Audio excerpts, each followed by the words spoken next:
Hi, Alyssa. How are you? I'm Katherine. Hi, I'm Ben. We have so enjoyed watching your creations over the last 5 weeks, and we apologize. This is our first video. It's been a really hectic few weeks and a month for us, just as it has for you. But we wanted to hop on to say hi and for you to see our faces and to hear us speak a little bit about each piece. You've put out some really cool, interesting, memorable things, and we wanted to talk about them with you. So I'm going to let Ben kind of review our thoughts on the first three pieces, and then I'll take it from there. Yeah, congratulations on a great competition. I mean, it's been so fun to watch all of you, but it was, watch you grow through the competition and to see the different ideas that have come out each week.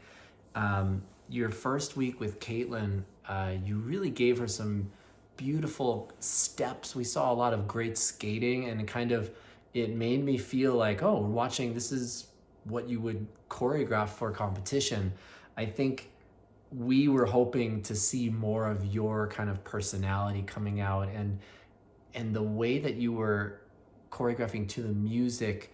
Sometimes it was kind of on the music, and then other times it was kind of not on the music. So I think going back to that feeling of, am I really going to be musical and use all the notes and the melody or whatever part of the music you want to pick?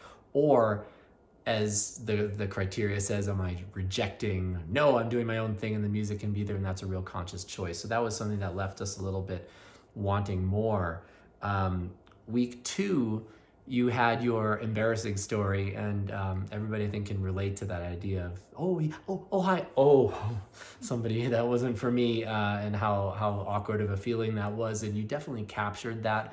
I think the music choice felt so low energy throughout the whole piece that it was hard to feel like it was engaging. And so you had some interesting movement with the three of you, and kind of the back and forth. And then in other ways, we wanted a little bit more, wanted to be excited in some way with it. And then in week three, you really delivered that. The Ouija board was one of our favorites, and we just, super cool. yeah, we loved the way that you built the tension right from the beginning. I mean, it was clear that this is something that was going to be scary. You brought in like little bits of horror film cinematography, like the way that you used your camera and the way you used the color draining out once you actually got to the board was really effective. And I personally tend to want to see a lot of skating, but this was really effective. I mean, the way you were, when you had the board between your heads, and there was a lot of ambience and feeling that you brought in a way that was really effective, and that was really enjoyable. So congratulations on that very strong week four. Yes, we absolutely loved Week it. three, sorry, that was week three. That was week yeah. 3, and we were so excited by that and really entertained. We talk about art in a way that it's a personal expression, and then when you have an audience, and especially in performance art, you start to think about, well, how are you engaging your audience? And we were certainly just entertained by that week 3. It felt comedic and also creepy, and it was very clear what you were trying to create for us, the experience you were trying to create for us. Week 4 was my favorite of your pieces. So week 4 was wonderfully simple and complex all at once. I absolutely loved the bookend beginning and ending. You kind of folding her back down into her laying position at the end was really spectacular for me. I loved watching that unfold. You were playing with the audience's experience of, I've seen this before, but it's a reprise in some sort. How is this going to look? How is she going to work with that? So you kind of brought us into the background when you use repetition in that way. Can I jump in too? Because the beginning, it was so patient. I really appreciated that you allowed her to evolve what was happening in such a gentle way. It did, like, okay, now I have to get up and do the thing. It really, you took your time, and that was beautiful. And then a lot of choreography ends up back in the same position, but to reverse your way in is actually really challenging, and you made that look easy, and it didn't look, and your performer was able to do it without kind of it being awkward. So that was awesome to see. Yeah, it was great. And then I liked the moment about halfway through or so, there was just this subtle like skate forward, and then she put her toe pick in the ice, the knee went forward, and then you repeated that. So there were just little moments of subtlety that I enjoyed seeing again. So anyway, beautiful work on that.